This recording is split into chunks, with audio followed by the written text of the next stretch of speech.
I recently worked with a senior solutions architect for an AWS job, and they successfully passed it, but it was the second time they had attempted to.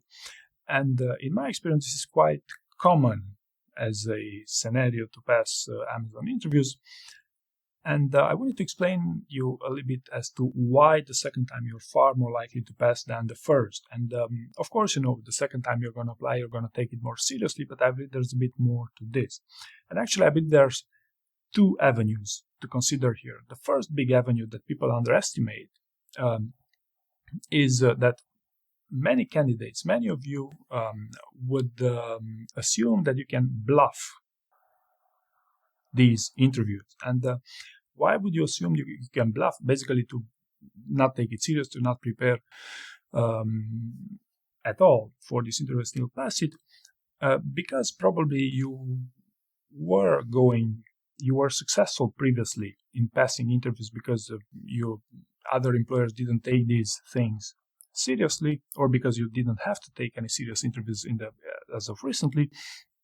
But for most candidates, especially the subject matter experts, especially people who really know what they're doing in their day-to-day jobs, exceptional candidates, you may argue, if you don't prepare a behavioral interview in advance, you are extremely likely to show as a little bit arrogant in your answers. And if you want a bit more detail here, try to talk about interpersonal relationships, try to talk about conflict, try to talk about failures. This would be some of the starting points for you to test this for yourself. This would be the first scenario for people who underestimate the proficiency of Amazon interviewers, okay, and the efficiency of Amazon interviews, behavioral interviews in general.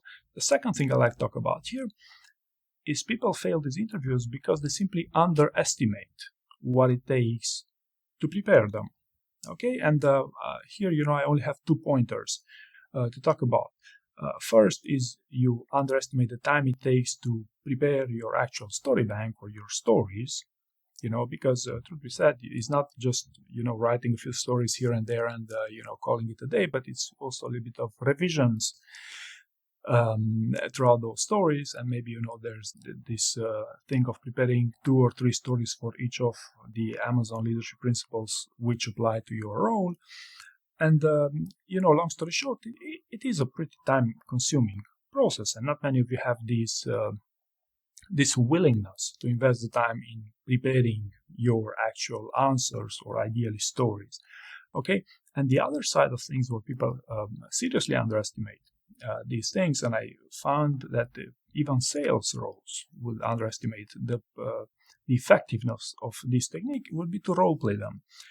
Because what happens is you could have an adequate story bank that you prepare. You prepare for 1 week straight, then you are proud of your story bank, and then you go in the interview and try to use your story bank and realize, hey man, this is not exactly what I planned.